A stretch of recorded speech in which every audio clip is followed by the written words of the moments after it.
Welcome back, everyone, to part 2 now of the first civilizations lecture.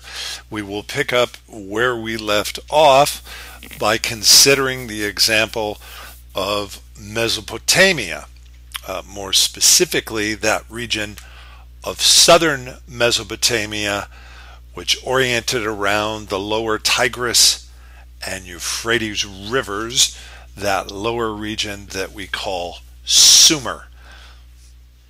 Now, the last thing we said in the previous lecture is that this was an incredibly ambitious undertaking by the people of Sumer to erect what we'll call civilization in a land that could be so begrudging. In many respects, life in Sumer would instill a much more sober vision of life and death than even in other world regions of civilization. As an ancient Sumerian poem put it, "I have prayed to the gods and sacrificed, but who can understand the gods in heaven? Who knows what they plan for us? Who has ever been able to understand a god's conduct?" Yeah, such a wonderful expression here of a kind of skepticism, really, that life was difficult because the gods who controlled the environment, those who controlled the weather, the water, the sun, the dust, the earth, that they were capricious gods, and they seemed to have their own reasons for doing things, leaving human beings rather at their mercy. And nevertheless, civilization did succeed in Lower Mesopotamia, but only as a result of a massive contest with nature itself. A wonderful emblem of that contest is this ancient carving showing the great epic hero Gilgamesh subduing the bull of heaven, a scene depicted in the Epic of Gilgamesh, wherein the gods had sent down a great beast, the great bull of heaven, to subdue mankind. But Gilgamesh turned the tables on this divine beast and simply asserted his will and his strength in dominating it. It was the ancient Epic of Gilgamesh, perhaps the world's oldest still surviving story collection, the ancient Epic of Gilgamesh, which depicted man's mastery over nature in the person of King Gilgamesh, the king of Uruk, one of the city-states of Sumer, who slays the heavenly bull sent by the gods to defeat him. Now, the more metaphorical meaning here, of course, is not just the victory of one man over one great bull. The bull represented, of course, not only divine power and strength and majesty, but Gilgamesh's overcoming it represented as well, therefore, the triumph of mankind over the great environment of Sumer, if you will, the subduing of nature for the purposes of civilization. In such a formidable environment as Sumer, the gods personified nature's elements.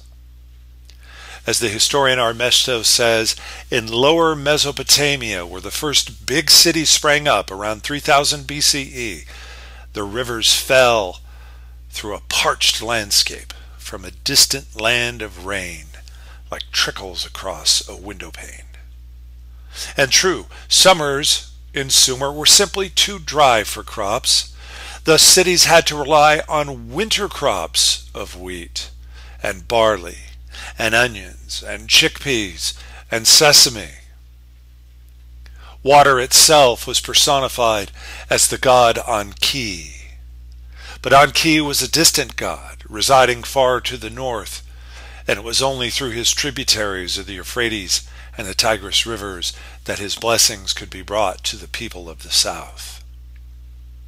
Earth itself was seen as the jealous goddess Nintu, a jealous and zealous protective mother was this Mother Earth, suckling her infants and guarding her embryos. And here you see an ancient stone relief showing Nintu, the Mother Earth, standing above her subjects as a kind of towering figure which sent fear and trembling to the people below.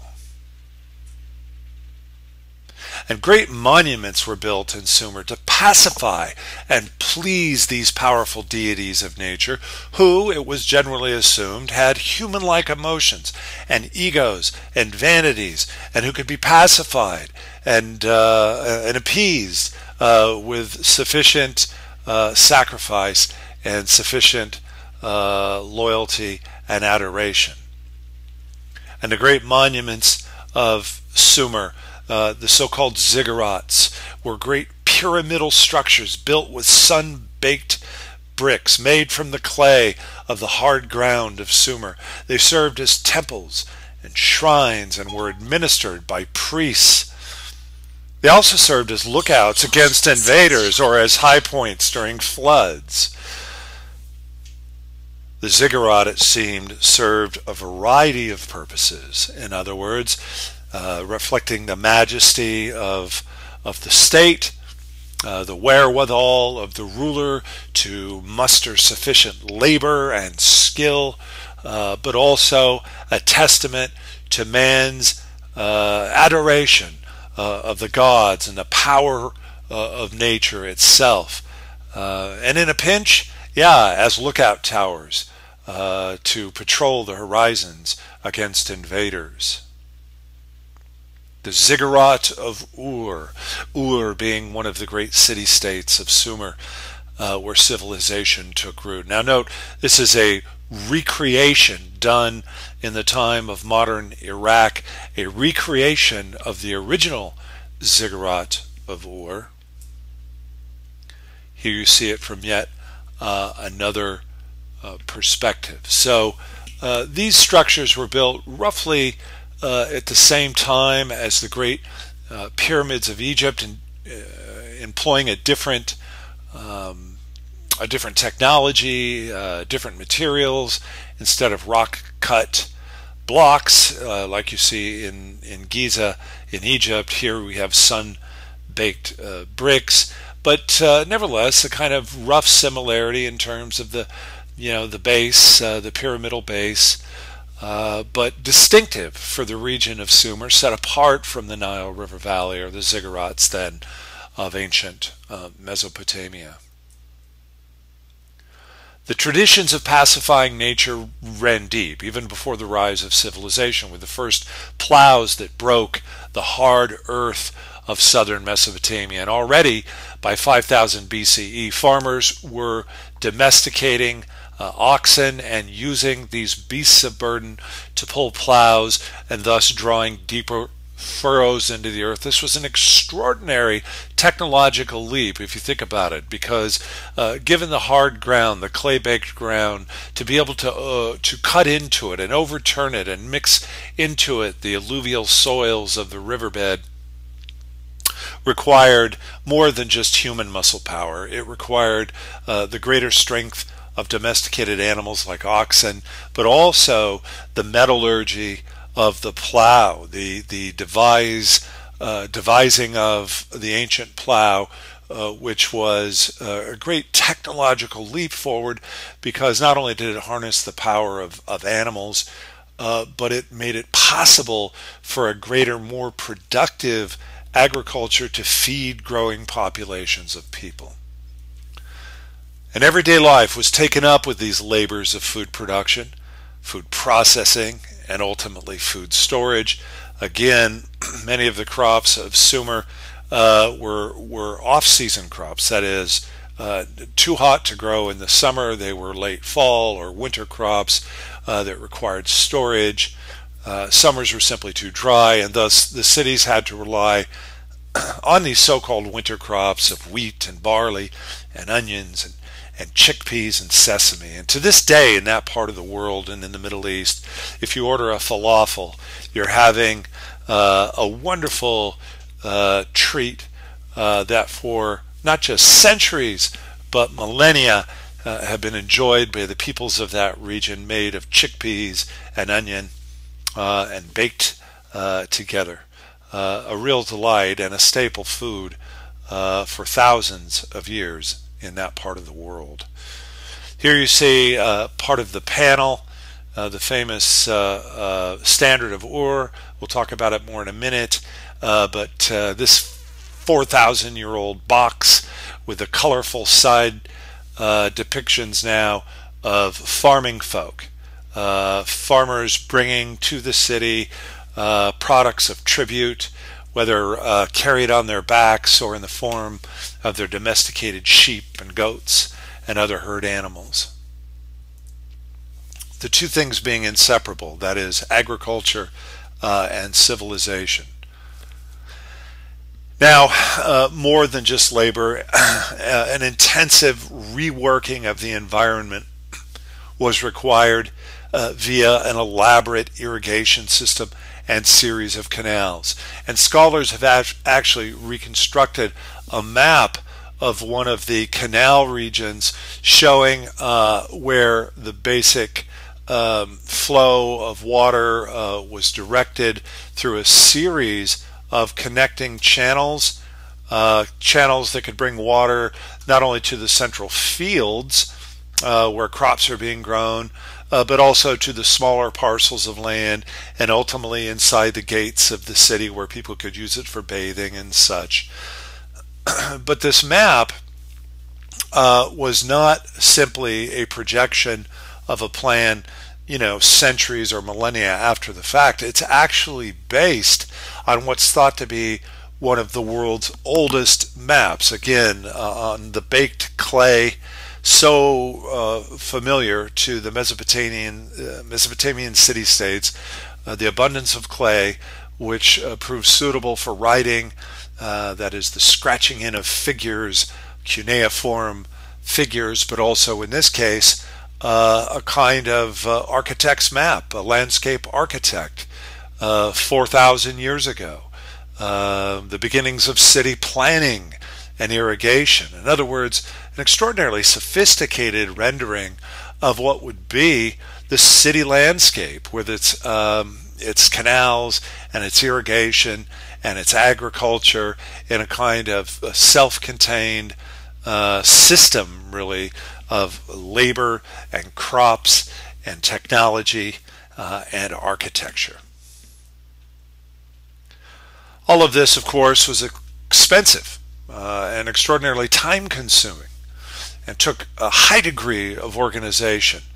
And these are all qualities associated normally with the sort of a prerogative over nature associated normally with the gods only. That is, until the time of civilization, mankind seems to have understood these prerogatives as belonging to the gods alone. But now, in this age of civilization, the fruits of food production, the growing sophistication in areas of technology, urban planning, and social organizing, now it seems man is beginning to perhaps usurp some of the prerogatives of the gods. Here's an ancient Mesopotamian bas-relief that shows one of the gods of Mesopotamia, again a god of nature, pollinating the plants, which would have been quite likely a Neolithic understanding, that is the period before civilization, even Paleolithic understanding before agriculture, of how food crops grew. That is, how edible foods from plants, whether berries or leaves or grasses that could be used by human beings for sustenance, how they fertilized and grew was simply a kind of act of nature's miracle, an act of the gods. But of course now farmers understood much more about the tricks of agriculture and could begin to replace the gods in cultivating different strains, in breeding different varietals of all the kinds of crops that mankind was now relying upon. And at the very root of civilization, therefore, was a willingness of humans to take on the burden of the gods. As I mentioned a minute ago, the famous royal standard of Ur, one of the Sumerian city-states, one of the first of the great city-states of southern Mesopotamia, was excavated by modern archaeologists and others, began to be excavated just over 100 years ago, about 120 to 130 years ago, in what is now modern Iraq. The uncovering of this ancient city, which had lain dormant for 2,000 to 3,000 years since it had been last vital with people and population. This forgotten city excavated in the late 19th century, the work of excavating. And one of the prizes, one of the gems found at the archaeological site of Ur was this so-called royal standard. It was really just a wood box, but a wood box like no other, that had carefully and artistically inlaid in its sides these depictions of ancient life, these depictions in this case of an ancient royal court, the so-called peace side of the royal standard, or peaceful because it features not soldiers but civilians, farmers, as we see here, are making their way in careful procession, bringing their goods and produce and animals, all for the purpose, it would seem, of those along the top tier here, those who are just a bit larger in stature, and none larger than the great man himself. In the ancient Sumerian language, the Lugal.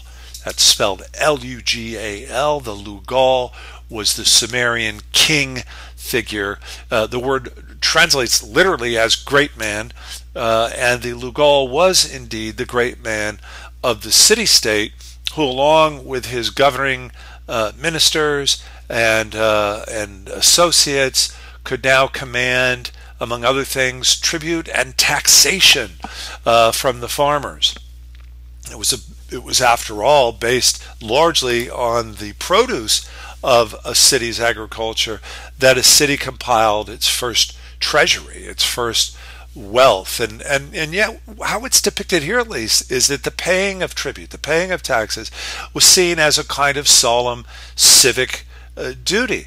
You had on the upper tier here, for example, individuals who seemed to be holding and perhaps playing musical instruments. These figures, these ministers of government serving the king, seemed to be holding perhaps cups of wine, and so a representation of a high-functioning city-state. With systems of tribute and taxation, divisions of labor, agricultural production, governing, but also culture and good feeling.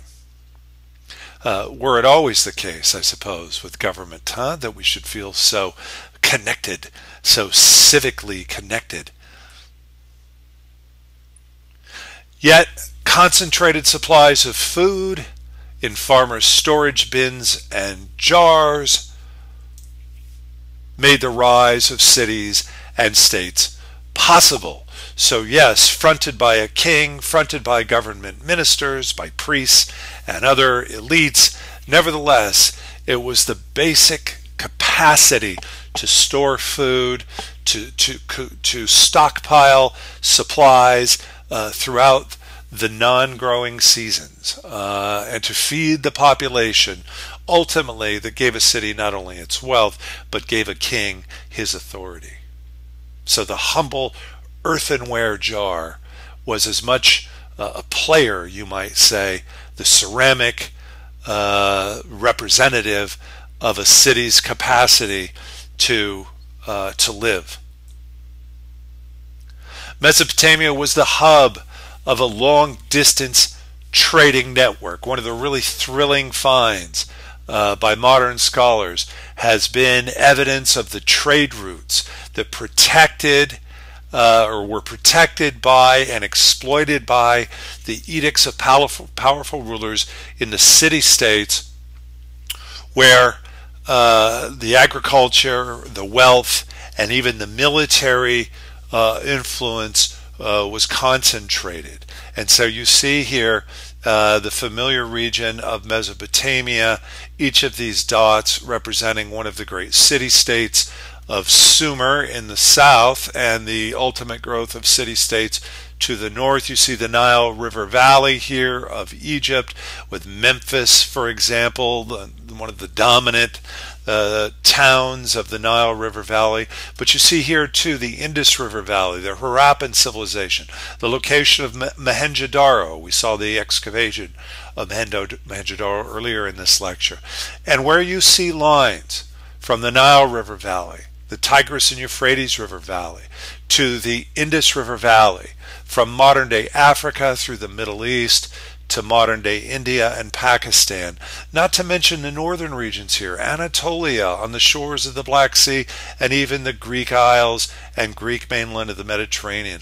All of them connected by these lines of trade and commerce. And you can see here in the legend exactly the kinds of commodities now that supplemented the agricultural produce of civilized states.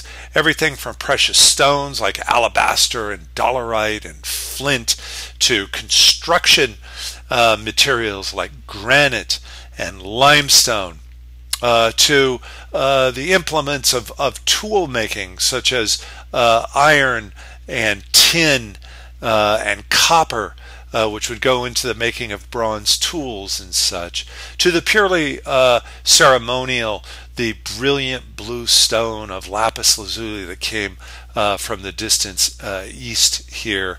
Lapis lazuli, turquoise was also the brilliant green stone from Central Asia. And these all become part of an ancient trading system that linked together these various governing states, the city-states of Mesopotamia, the kingdom of Egypt, the city-states of the Indus River Valley.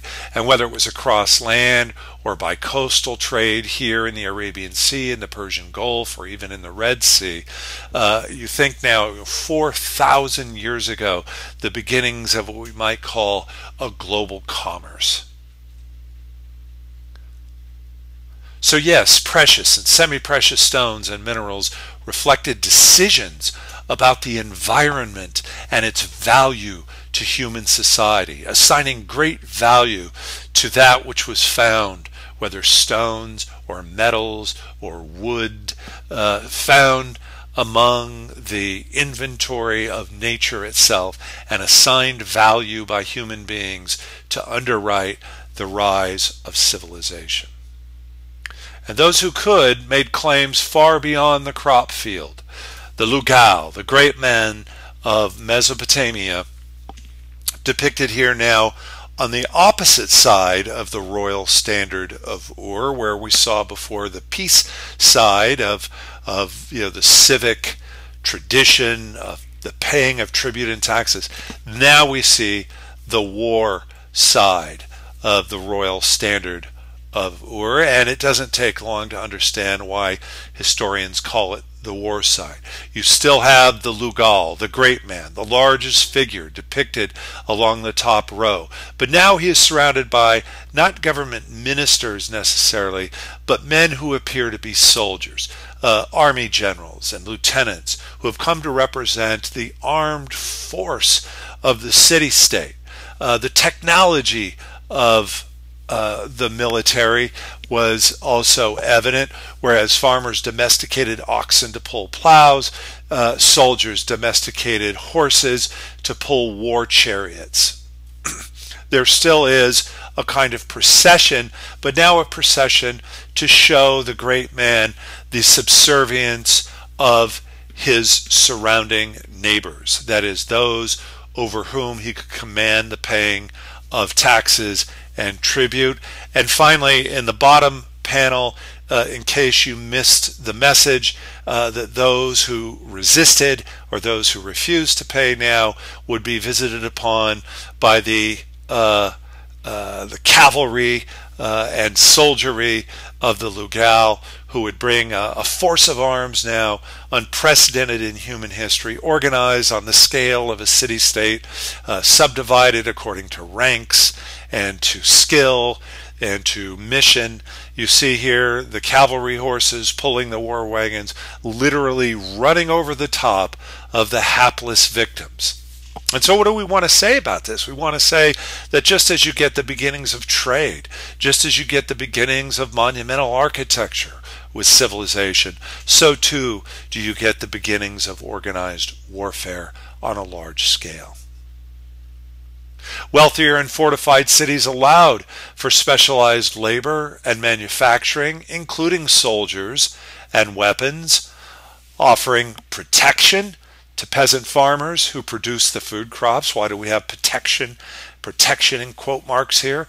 Well, you know, it was an offer you couldn't refuse. If you were a simple peasant farmer, you were told that your labor was owned partly by the king, and that the proceeds of your work, the produce that you, from the sweat of your brow, were able to conjure from the earth, that a good share of it would always go to the city-state in return for the city-state's protection of you. And who exactly were they protecting you against? Well, the city-state on the one hand, the priests and the priestesses of the temple appealed on your behalf to the gods. Perhaps more practically, it was the soldiers of the city-state who protected your lands from the encroachment of rivals or enemies or those who would do you wrong. And so from the very beginning, a military edifice of command and control and conquest went hand in hand with the rising fortunes of the city-states. More wealth, more problems, right? Certainly more wealth meant bigger and more fortified cities. You see this artist's sketch of Uruk, the city made famous by Gilgamesh.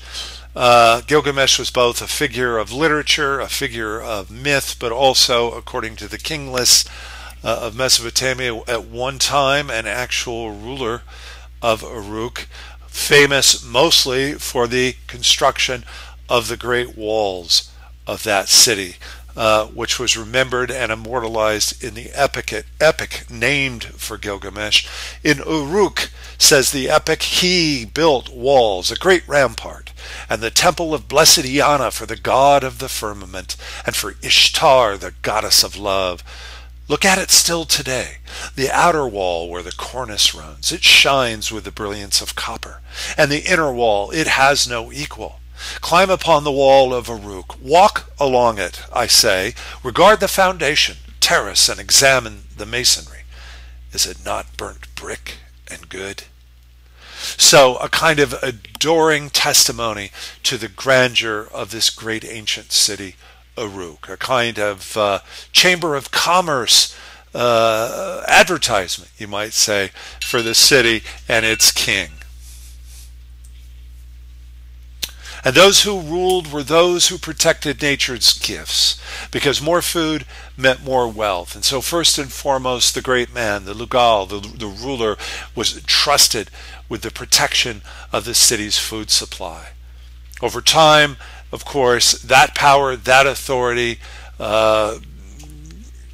it was consolidated, it was built upon. Sargon, the Akkadian, who you see here, who ruled from 2270 to 2215 BCE, more than 4,000 years ago, was the first historical figure recognized as a unifier of both upper and lower Mesopotamia. That is, Sargon himself was Akkadian, which meant he came from the lands north of Sumer, but it was also Sargon then who, through his military might, subjugated the city-states of Sumer and consolidated them into a single Mesopotamian empire.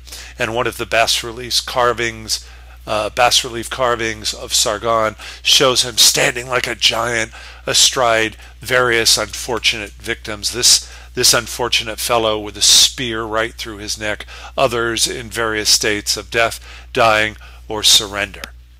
And so this was a kind of marketing campaign, a kind of propaganda where images of Sargon were now instilled far and wide across Mesopotamia.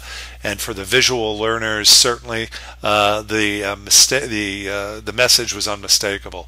This was a man to be served. Kings and emperors personified that godlike power of dominance over the ecology of empire. And so the line between kings and emperors on the one hand and gods could sometimes become blurred.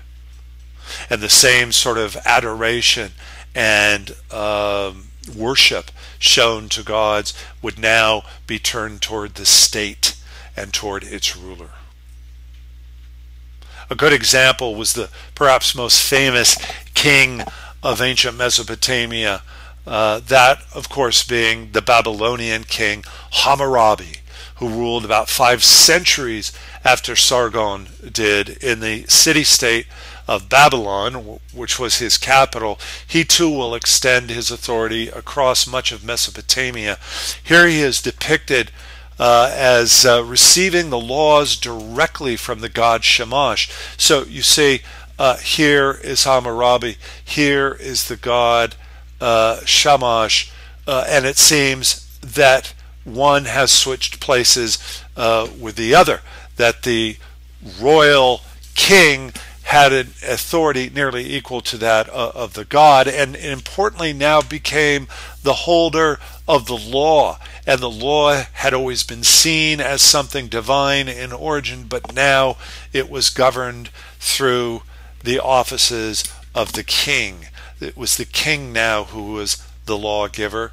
And of course, the famous Hammurabi Code, which was carved famously into this large basalt stele. That is this large rock, piece of rock, into which not only is the ceremonial image of Hammurabi and the god Shamash shown, but in lines of cuneiform, Babylonian cuneiform text, the so-called law code of Hammurabi, written to notify the people, if you will, in the daily language of Babylon, what the power of the state and the obligation to law now was. The development of laws and the management of public affairs was made easier by the development of a sophisticated writing system. As we said before, the world's history's first written system, called cuneiform, was developed in Mesopotamia first as a system of simple triangular shapes, and over time those triangular shapes are augmented with other geometric patterns such as circles and crescents and a variety of sort of asterisks and sort of creative forms to represent not an alphabet per se, but a kind of syllabary, that is, a system of symbols that represented ultimately either objects or even concepts that could be combined together to form a written language. It's thought that cuneiform was first developed as a simple method of inventory, of accounting, and was used to ensure the supply of trade and the value of trade goods was maintained and was uniformed. Over time, symbols that could be used for counting could be used for more abstract and even literary purposes, including storytelling. So here you see some of the cuneiform symbols as they evolve over time and their corresponding meaning from their first appearance as early as 3500 BCE over the next 3,000 years of history as they evolve and become ever more sophisticated beyond their original purpose as a system of writing that could convey a wide variety of conceptual and literary and poetic and religious concepts and ideas. So cuneiform, the world's first system of writing. And underwriting did cuneiform script, underwriting a great chain of empires, starting in Mesopotamia and reaching throughout north to Anatolia, across the Levant here and what we call now Palestine in the Fertile Crescent, all the way to the river Nile in Egypt. And you can see from the box up here that over this period of civilization building, a string of rulers from these regions will come to lay claim over wide areas of taxation and military conquest. And just as their military technology evolves and grows over time, so too does their ability to administer and govern over larger areas and ever more people. The first empires of history representing armed competition between states for environmental and human control. Going back to the McNeils and their book, The Human Web, it was the bureaucratic principle meant that an individual, any individual in principle, could expect to be obeyed by those around him simply because some distant monarch delegated authority to him. When generally accepted, such delegated authority made it easier to collect taxes and enforce public laws across long distances, so long as appointed officials remained obedient to their superiors. So yeah, not only were strangers now connected in a web of relationships, but so too were strangers connected by the power of law-giving and military force and administering of government and empire. Were they connected to rulers at all levels of administrative supervision.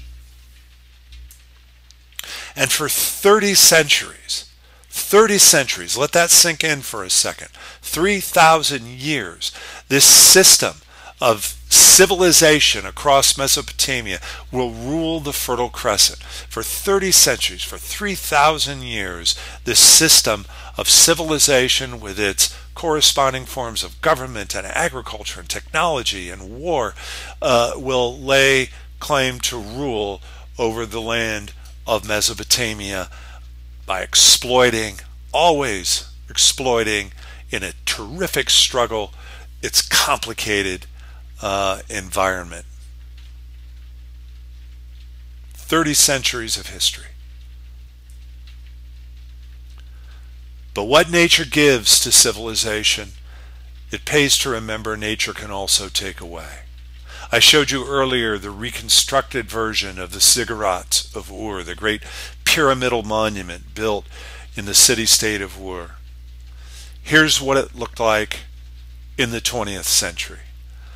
After 5,000 years of weathering and erosion, impressively still recognizable, but greatly reduced from its original form.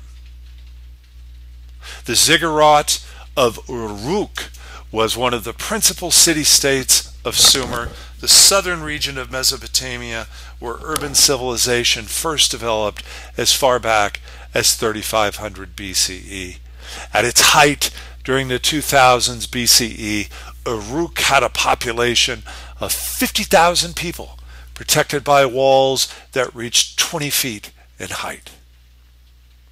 In the Epic of Gilgamesh, come then, Enkidu, to ramparted Uruk, where fellows are resplendent in holiday clothing, where every day is set for celebration, where harps and drums are played, and the harlots too, they are of fairest form, rich in beauty, full of delights.